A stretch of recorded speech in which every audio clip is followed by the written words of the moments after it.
Halo semua, salam sejahtera Malaysia. Selamat datang ke channel Fels Lifestyle. Tuan-tuan dan puan yang saya amat hormati. Satu lagi berita yang panas. Sebelum ini kita dengar ada saja usaha untuk menjatuhkan kerajaan perpaduan pimpinan Datuk Seri Anwar Ibrahim. Dan kali ini pula ada konon berkata BN akan keluar daripada Pakatan Harapan, daripada kerajaan perpaduan. Dan di situ tumbanglah Anwar Ibrahim. Nah, saudara-saudara, kebanyakan yang berkata begini mungkin adalah musuh politik Anwar Ibrahim. Namun ini satu lagi tulisan daripada Syabuddin Husin yang pasti menggemparkan. Zahid Hamidi jangan tolak begitu saja tawaran untuk jadikannya Perdana Menteri. Ketika berucap merasmikan Konvensyen BN Wilayah Persekutuan semalam, Ahmad Zahid mendedakan terdapat usaha untuk menarik gabungan itu keluar daripada kerajaan perpaduan dan seterusnya mengangkat pemimpin daripada BN sebagai Perdana Menteri.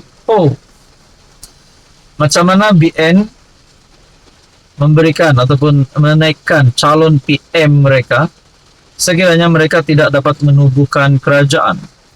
Adakah BN akan bergabung bersama dengan PAS dan Bersatu? Sedangkan Zahid Hamidi sebelum ini ada membuat kenyataan, kalau saya tak silap, tidak mahu bergabung dengan PAS sekiranya Presiden PAS masih lagi Hadi Awang. Sekiranya Hadi Awang masih memegang jawatan Presiden PAS. Pengurusi BN merangkap timbalan Perdana Menteri, berkata, pelbagai usaha kini dilakukan pembangkang untuk menjadi kerajaan semula. Ada ahli parlimen mereka datang berjumpa dengan saya menawarkan sesuatu, yaitu mahu membentuk kerajaan baharu di bawah panji-panji kerajaan perpaduan. Mereka mahu masuk semula kerajaan dan minta diberikan jawatan 4 menteri. Ada juga yang tawarkan, kononnya mahu menggantikan kerajaan sedia ada dan melontarkan, menjadikan kita pemimpin daripada BN sebagai Perdana Menteri. Sebelum saya teruskan dalam ulasan ini, rasanya kalau BN dan PN bergabung, agak-agak Muhyiddin Yassin mahukah kalau calon Perdana Menteri daripada Barisan Nasional? Agak-agak Hadi Awang mahukah? Mahukah Hadi Awang melihat Zahid Hamidi menjadi Perdana Menteri? Dan begitu juga Muhyiddin Yassin. Zahid Hamidi yang juga Menteri Kemajuan Desa dan Wilayah berkata, beliau bagaimanapun dengan tegas menolak cadangan berkenaan. Walaupun Zahid menolak cadangan PN itu, tapi saya ingin mencadangkan agar beliau tidak menutup terus pintu hatinya terhadap pelawaan tersebut. Jangan letak titik nokta dulu, letak tanda koma saja buat ketika ini. Kaji dengan mendalam dan tengok kiri kanan terlebih dahulu. Jika bersesuaian, jangan sesekali dilepaskan peluang tersebut. Lagipun jika pelawaan blok pembangkang itu ingin menjadikan pemimpin BN sebagai PM, sudah tentulah pemimpin berkenaan adalah dirinya. Sebagai pengurusi BN dan Presiden UMNO, tiada sesiapa yang lebih sesuai untuk menjadi Perdana Menteri. Kiranya jajaran politik baru berjaya diwujudkan. Takkan Zahid Hamidi tak mahu jadi Perdana Menteri? Maka itu jangan dilepaskan makanan sedap yang cuba dihidangkan, nanti menyesal hingga akhir zaman. Jadi saudara-saudara yang saya amat hormati semua, di dalam tulisan ini berkata, tetapi bersama jajaran baru dan berjawatan pula sebagai Perdana Menteri, Zahid mempunyai lebih kuasa untuk meminta yang lebih daripada jumlah biasa. Untuk itu bagi kali ketiga, pikirkanlah semula tawaran keemasan blok pembangkang itu. Jadi kalau ada usaha yang sendiri, sudah Zahid Hamidi akui bahwa ada usaha daripada kepimpinan pembangkang Perikatan Nasional untuk menarik BN, untuk membentuk kerajaan baru dan ditawarkan calon Perdana Menteri daripada Barisan Nasional, adakah Zahid Hamidi akan memulakan langkah itu? Ataupun mungkin Zahid Hamidi sudah tolak mentah-mentah? Kita nantikan saja selepas ini. Hai, hello, salam sejahtera Malaysia. Selamat datang ke channel Fels Lifestyle. Tuan-tuan dan puan yang saya amat hormati semua, terima kasih kerana terus setia dan bersama di dalam channel Fels Lifestyle. Berkaitan dengan skandal rasuah di Sabah.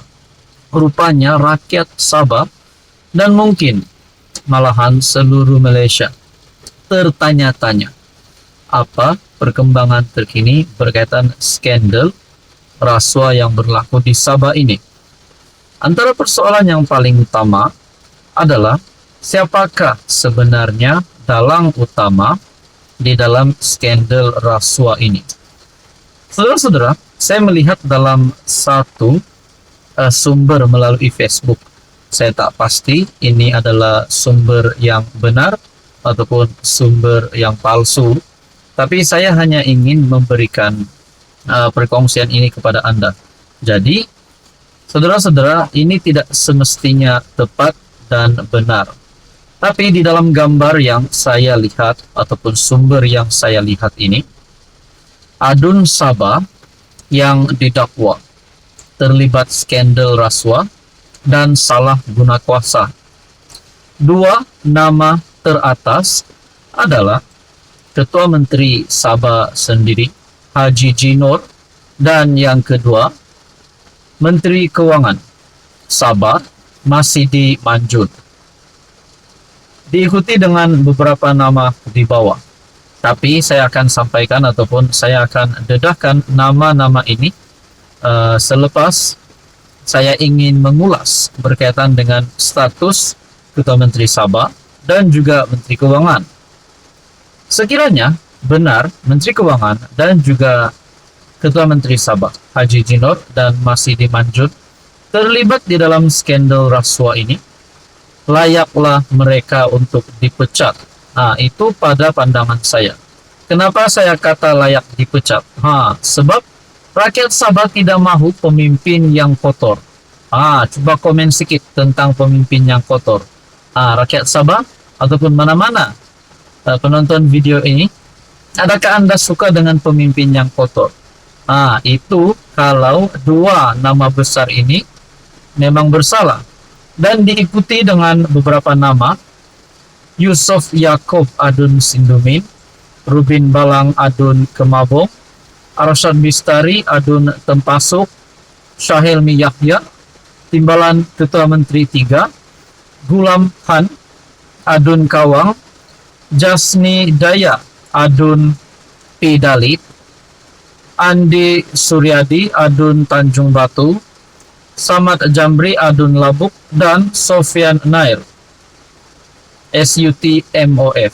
Nah, saudara-saudara, beberapa nama ini yang saya lihat yang kini viral di media sosial, antara pertanyaan dan persoalan ramai orang, adakah semua nama-nama ini bersalah? Kalau benar bersalah, bukankah mungkin spekulasi tentang pembubaran DUN Sabah ini akan semakin menjadi kenyataan ataupun benar DUN Sabah akan bubar tidak lama lagi? Mungkin pada tahun ini, mungkin pada tahun hadapan bulan Januari, bulan Februari, ataupun mungkin bulan Mac. Kita tak tahu. Tapi berkaitan dengan ini, rakyat Sabah sudah pasti menolak. Tidak mahu ada pemimpin yang kotor.